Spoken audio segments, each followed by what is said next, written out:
Good afternoon, everyone. My name is Paul Perdue, and I am a nerd, as you probably all already know. And this is the April 2011 virtual user group meeting for Tabs 3 and Practice Master users that we, of course, affectionately call the water cooler. It is the last Monday of the month, and for those of you that have been playing along at home, you know that up until this year we were giving them on the last, what was it, Mary Jo, the last Tuesday of the month? But we moved it to the last Monday of the month a few months ago. And now we're going to announce that next last Monday of the month, which would be May, the end of May, would be Memorial Day. And while we would be happy to have a virtual user group meeting on Memorial Day, tickled, wouldn't we, Mary Jo? I don't think anybody else would really be that excited about it. So we are going to move it to the week prior. I think that means the week before. I've always been bad at that. The week before, the Monday before Memorial Day instead of Memorial Day. Of course, we will send you a reminder the Thursday before with the topics for you to sign up. But everybody mark your calendars. Next month will be a week before. Now, for those of you who have not been playing along at home, we'll just give you the quick tour of your control panel, which is over on the right-hand side of your screen. It probably looks very much like this.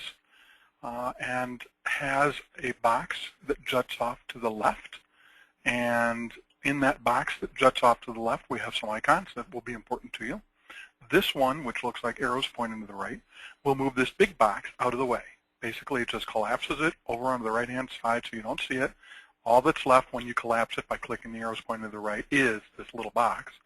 And when you do that, this little icon will turn into arrows pointing to the left, meaning that if you click it again, it will, everybody, pop the box out.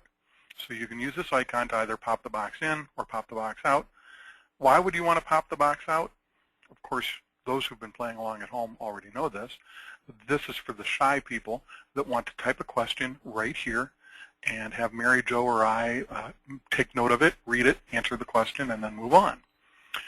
So if you want to pop the box out and type a question here as we're going, feel free to do so.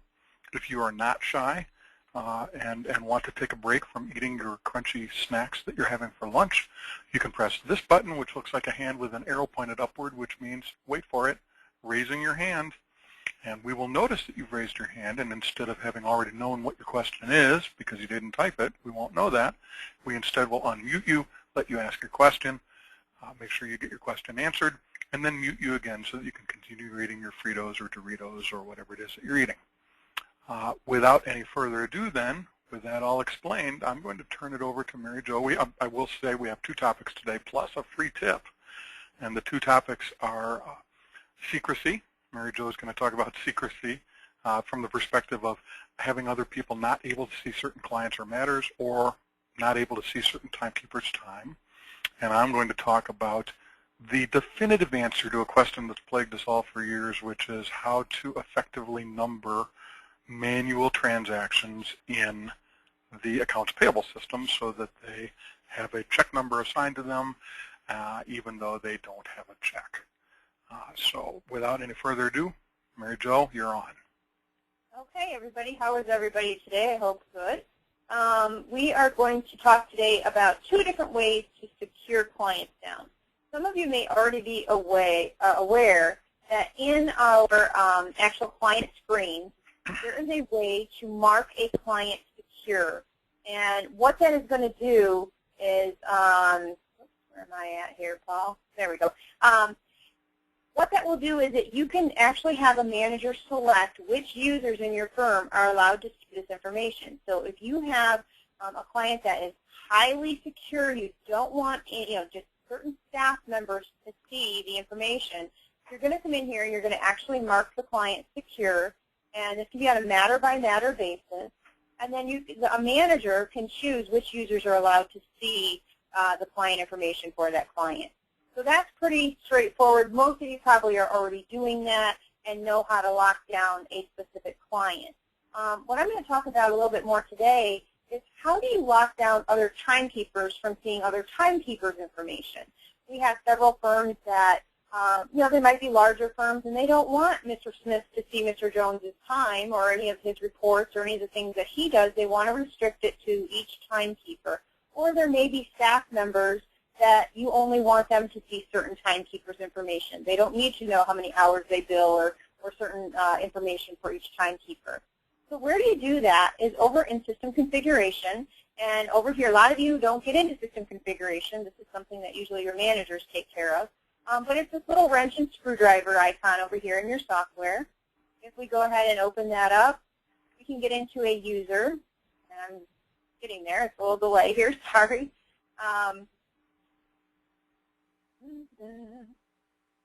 Okay. Go into the specific user.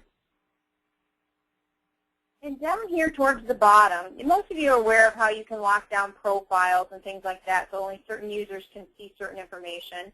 But we have a box down here called Assign Tab 3 Practice Master Timekeepers. Some people just come in there and they assign those not really knowing what it does.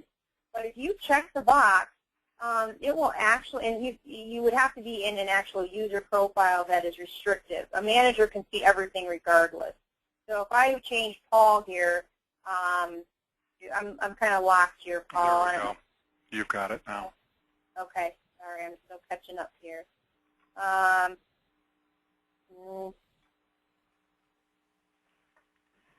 Still not seeing it on my end.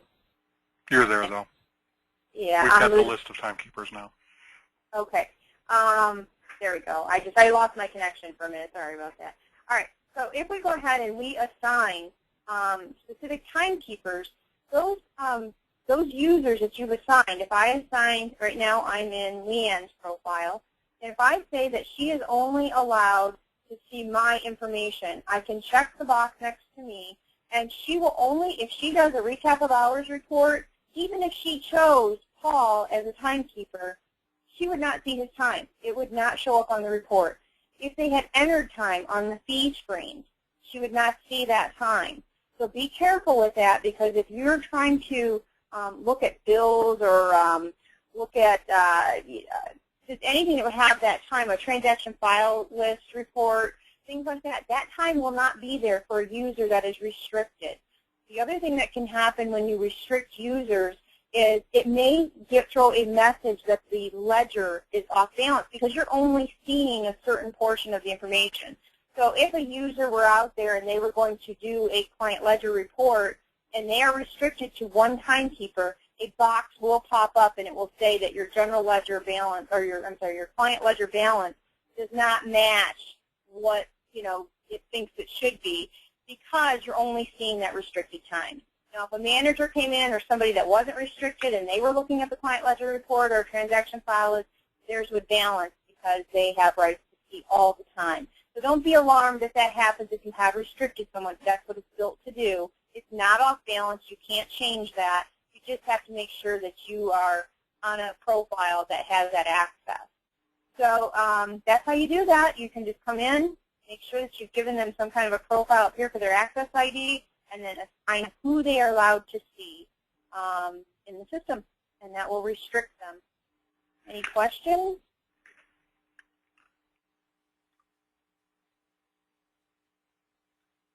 You had to ask that when I wasn't paying attention, of course. Any questions? I do not see any questions. Okay. I guess I would point out, of course, that if you do have timekeepers, or people, I should say, that are restricted to certain timekeepers, very unlikely they're going to be running a client ledger. This is usually your staff, the people who are entering time. Attorneys, I guess an attorney might be looking at a client ledger, but again, if it's an attorney that's restricted, usually that's an associate, somebody that they don't want to see everybody else's time, or it's a staff member, a legal assistant, that they only want to see the time of the attorneys that he or she works for. So those people are unlikely to do anything except entering time, and great way to lock that down so that those people can see what they're supposed to and nothing else. We do have a lot of that do use this because they don't want other attorneys to see other attorneys' time or so on, or other staff members to see it. But I did have that come up with a box that popped up to me like, what happened, and I just don't want people to be alarmed. So it's probably good thing to point out, exactly. An issue, but it has happened, and I just want to kind of answer that question before it got there. So we do have one question, and I'll just tell Bill that no, Barron will not be going over this later. This is your only chance, so take notes on everything you see today. It's kind of, I guess, an inside joke between me and my brother Bill, who's constantly asking if Baron Henley will be appearing at these user group meetings. He has been blocked from the user group meetings, much in the same way that we block timekeepers from seeing other timekeepers' time. Now, I'm going to talk about two things. I'm going to go ahead and give my quick tip first. And my quick tip has to do with, those of you who know me know that I am very anal retentive when it comes to calendaring things, and that I have alarms for everything. So if we go over here and look at my overdue task list, you'll see I have not watered my plant from last Saturday. It's 2 days old. Hopefully the plant will not die before I get to watering it. But here are my tasks that are work-related because they show up on Monday. Let's pull up this water plant task, and let's give it a start time. Let's say we want to make sure we water this plant, even though Saturday is already come and gone. We'll say we want to water this plant by Saturday at 9 a.m. And when you do that, you're able to set an alarm. So if you have important tasks, like watering the plant, and you want to be reminded to do them, you can set an alarm to remind you before the time that you've set to do them. And this, of course, doesn't just apply to tasks. It applies to events also. So if you have a meeting at noon and you want to be reminded, an hour before, you would put noon as the start time, and being an event, you'd have an end time, so you could specify that it was from noon to 1. You'd say alarm active yes, and you'd say 60 minutes before, and that's all well and good. Everybody knows that, or if they don't, they do now, I suppose. But what I run into, being that anal retentive person that has to have an alarm for a lot of things and manages those alarms very carefully, is the need to sometimes figure out how many minutes before something is that I want to be reminded. For instance, I happen to know, being the person that I am, that 1,440 minutes equals a day, and that 2,880 minutes equals 2 days. You'll notice here you don't have a drop down. This isn't how many minutes or hours or days. This is just how many minutes before the appointed task. So if you need to be reminded of something that starts at 3:15 in the afternoon, and you want to be reminded at 4 o'clock in the morning, for whatever reason, right now, before I tell you this, you'd have to pretty much take out a pen and paper or have a very quick mind and say, okay, 5, 6, 7, 8, 9, 10, 11, 12, 1, 2, 3, that's 11 hours and 15 minutes before. Well, who can tell me what that is as far as how many minutes? I can, and the reason I can is because in any field in Tabs or Practice Master where you have a number, you can do math. So if you're paying attention here and watching along, what I've just done is I've typed in 11, which is the number of hours. I've hit the asterisk, which in computer lingo means multiply. I typed 60, which is how many minutes are in an hour. And I hit the plus sign, and I typed 15 because there's that extra 15 minutes. Now I have to know, of course, that 4, 5, 6, 7, 8, 9, 10, 11, 12, 1, 2, 3, that's 11 hours. And it's 3:15, so I need to be reminded at 4 for a 3:15 event. That's 11 hours and 15 minutes. So I merely take 11 times 60 plus 15, hit the Enter key, and it tells me that's 675 minutes. So if I didn't know, for instance, that 2 days is 2,880 minutes, I could just type 24 asterisk 2 asterisk 60 equals, and it'll tell me that's 2,880. Very handy. Ever since I accidentally hit the asterisk key while I was in this field, instead of hitting, I guess, probably meant to hit an 8, and had that little tape pop up, I've used this quite a bit. So if you have something that you want to be reminded 2 hours and 45 minutes before, and you're not quick enough at the moment, you haven't had your coffee yet to figure out that's 120 plus 45 and therefore 165, you can simply go in here and type 2 times 60 plus 45 and enter and figure out without having to think that that's 165. That's your free tip for the day. Nothing all that exciting, but I was excited when I found it. I guess that says something about me, the fact that I was excited when I saw that. Now, without any further ado, I'm going to go into Accounts Payable, into Invoice Manual Checks, and I'm going to pretend to write a check to represent Innovative Gateways, who processes our credit cards. So we might have something that shows up on our bank statement that says they charged us $6.72, which is a percentage of a charge. So I would come in here and I'd go into invoice date and properly change that back to the date that appears on the bank statement. And I'd put in $6.72, and I'd say this is a manual check. Now, as you know, or maybe you don't, if you have accounts payable, when you log manual checks, you want to give them a number, okay? You want to give them a check number. Why? Because later on, and just for definition, a manual check is anything that is a charge that appears against your checking account that doesn't involve a check. So sometimes a manual check is actually a manual check where you wrote it out by hand and you have a check number right there on the check. You just wrote it by hand because you went to the post office, took a check with you, and didn't know exactly how much all those stamps were going to be, so you wrote the check by hand, came back, put it in, put the check number in, and you're done. But a lot of times, transactions that appear on your checking account as charges involve things like debit card purchases or bank service fees. Who gets free checking these days? I guess many of our clients probably do, but we don't. And a lot of our clients don't. A lot of our smaller firms, or especially our solos, don't get free checking. Anything that gets posted to your account automatically, like the innovative credit card processing fees, those are all manual checks. And if you put them in without specifying a check number, it'll default to 0. And if later then you want to go into void a posted check, you're forced to present it with a check number. And if you present it with check number 0, it will, wait for it, void every check in that bank account numbered 0. So you have to give your manual checks a unique check number so that later on, if you need to void them, you can do it without voiding every other manual check you've ever written. Now, a little bit of history. We've talked about this before.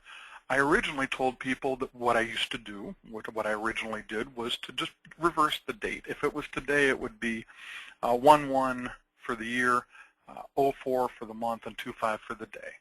Well, the problem with that is you may have multiple manual checks, manual transactions, EFTs, if you will, on that day. So if it's just you, which it is when I do this, I print out the bank statement online and I go through and I find all the EFTs and then I put a little manual check number next to it, and if I have 2 on the same day, I actually would use 11, 04, 25, 01, and 02, and 03, and 04 to represent multiple manual checks within a day. Well, even with just me doing that, it got to be cumbersome because I would have to keep track of it. But imagine in an accounting department that has several people taking care of the accounts payable, taking care of the checking account, then it's even more cumbersome because those people have to know what the other people are doing and what check numbers they've already used. So a little while ago, sometime in 2010, I came up with a better way, which was to keep track in Excel of 100 manual check numbers. And I started with 9900101. And I just had a little sheet that listed all 100 of these check numbers, and I'd check them off as I used them. And when I got done, I would print a new sheet that started where the old one left off, and I would work against it. Now, that's better because you don't have to coordinate. You don't have to really think. You just have to get the sheet out when you're entering manual checks and check them off as you go. Not a big deal. And actually, as you would write the check, because of the fact that it increments, if you were putting in a whole bunch of manual checks at a time, which I tend to because I put them all in from the same bank statement all at once a week and once every 2 weeks, it'll increment. It'll increment as you go. Right now it says to be printed, but it'll just increment, and that makes it easy. But even then, that requires that you maintain this separate list and that you check off against it, and it's an extra step, and it's kind of a pain in the butt. So we're sitting at the forum in Lincoln, Nebraska, where all the STI dealers that do a fair amount of work get together every year. And sitting behind us is Amanda. Some of you may know Amanda. Amanda does all our conversions. She also occasionally sells a software package on her own and to the clients in her area, which is rural Nebraska. So there aren't very many law firms that are around her that buy software from her. She spends most of her day converting. But she happened to say, as we brought this up, we were just chatting, she said, well, all you need to do is create a separate bank account. And I'm like, that wouldn't work because a separate bank account, they're all going into the same bank account. We write checks against this one bank account, and we also enter manual transactions. She said, no, you create a separate bank account in Accounts Payable, and you link it to the same bank account in General Ledger. What she means by that is that we go into setup and bank accounts. We create a new bank account, but we link it in GL to the same GL account, the same bank account in GL. So you have two bank accounts, number 1 and number 2, for instance. I created number 2. And you link it to the same debit account, the same bank account that number 1 is linked to. You'll notice they're both linked to 110.01. One bank account for bookkeeping purposes in the general ledger, but 2 bank accounts in AP. So now when I go in to write a manual check in accounts payable, in fact, most of our checks are manual. I mean, we write checks occasionally, and we write checks to pay for software. We write checks to the post office occasionally, although most often we use the debit card for that. Most everything we do these days is done on the debit card. So we actually have it set so that, or we did, somebody's changed it. No, there we go. Okay, it defaults to 2 once you create a new entry. And so it defaults to this manual checking account.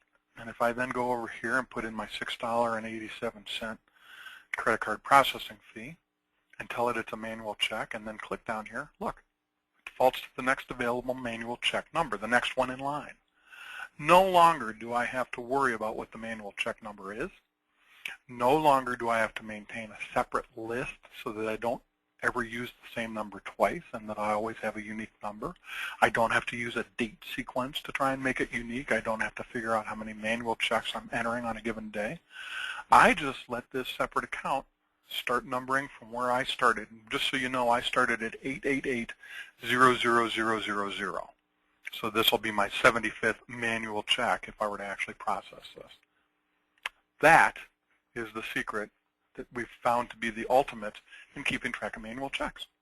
Now if I were to actually make this transaction and log this $6.87 entry, and I were to go and have to void it later, when I put in the check number 8800075, this would be the only check that got voided, and yet I don't have to keep track of how to do that, how to make it unique. Any questions, Mary Jo? There is.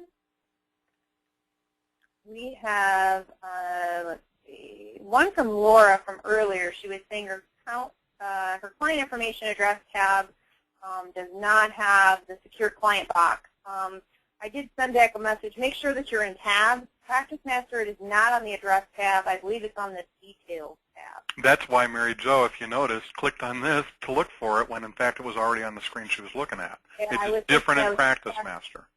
So if we go into the window here and go over to details, see, our details is actually quite different. We don't even have it. Yeah. So it can be moved in Practice Master, but if you're in tabs, it's always going to be there. Yeah, and if you don't see it, check and make sure that you're in tabs. It cannot be removed in tabs. It will be there on the address tab. But if you're in Practice Master, check the details tab, or if it's not on any of those tabs, it could have been removed. We can add it back in. And then the other question is, let me get back down here, is could you show where you've linked the accounts again? Sharon would like to know that. Paul, can you show her again where you did that? Sure. We've already got an account in Accounts Payable, in General Ledger, that is our bank account. Had it for years, obviously. When we go into Setup in Accounts Payable, APS, and go into Bank Accounts, we set up a bank account. Now, when you set up Accounts Payable, you probably set up bank account number 1 and linked it to that GL account and never thought another thing of it. All I did was go in here and create a separate account, number 2. I called it Manual Checks. I gave it the check number I wanted to start with, and I linked it to the same account.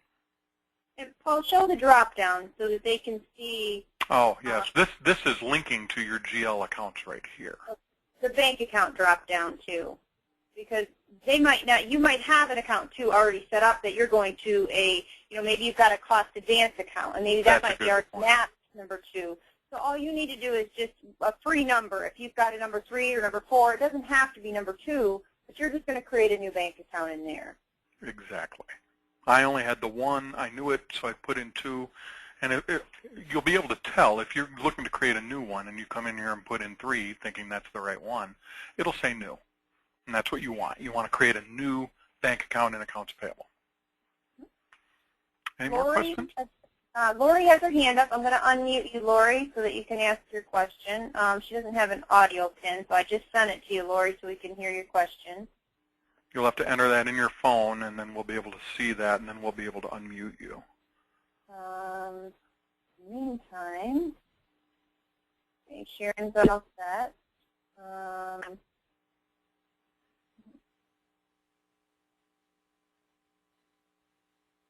Maybe this would be a good time for a lawyer joke. Do I know any clean lawyer jokes, Mary Jo? I don't think I do. Never mind. Did Lori get her pin in? I don't see, let me see. There you go. Okay, Lori, ask your question. Hello. Hello, Lori. First of all, I think the additional bank account is a terrific idea. And I praise the lady, the smart, intelligent lady. I'm making a note right now to send an email to Amanda to tell her that. Because we have struggled and struggled with that, and we've tried everything in the book. However, I kind of found out the hard way, and I guess one thing to go back to tabs might be on, when you talked about when you want to void a check, that happened to me. When, you know, you go in to void a check and where you put your check number in and there's a drop down. Yes. And makes it seem like you're picking just one transaction. Yes, that is terribly deceiving. Yeah. I picked a transaction and there was no warning. So to me, they either need to get rid of the drop down or keep the drop down and put a warning. Because I had to enter about 10 months of payroll. Yeah, yeah, that sounds frustrating. I can tell you right there. So I thought, why didn't it warn me? I picked my transaction. So just a little feedback, but this would take care of all of it. So. Exactly. But now, still, what she's talking about is right here. If we go into this drop down and say, here's the vendor, here's the bank account, it'll drop down and show you all the check numbers. And if there were a whole bunch of them and they were all check number 0, it'd show them. And we actually tried this. Mary Jo, remember we tried this. We thought, oh, this is the answer. They fixed it. No. It gives you this list, but it doesn't tell you that if you choose one that's got the same number as all the others or some others on the list, that you're still voiding them all. This makes it look like you're only voiding one of them. Yeah, it is deceiving. Very, very, very much so. I agree. This is a good time to mention something that I talk about occasionally. There is something called the wish list. It's wishlist at tabs3.com. Oh, okay. Lori, I'd like you to do this just to practice, and because you've got a legitimate beef. What we tell people to do when they come across something like this that's wrong, that they wish was different, is send an email to wishlist at tabs3.com and either carbon copy, or if you're being shy, blind carbon copy us. Because what we will do is we will do the same thing. We'll send a wish list item to the same address from our perspective. And then you've got one of STI's largest resellers in the world requesting that this be changed, plus one of their clients. So you've got kind of a double whammy coming in. And that's how things get changed. It's a matter of votes, and that counts as 2 votes. Thank you very much. Thank you. Thank you. Anything else, Mary Jo? That is it. Okay. That's it for this month, then. We will see you next month. Remember, it's going to be a week early. It's not going to be on Memorial Day. It's going to be the Monday before. Of course, we'll send a reminder the Thursday before that to let you know what our topics are and to remind you that it is a week early. And everybody have a good month in between, and we'll see you in 4 weeks.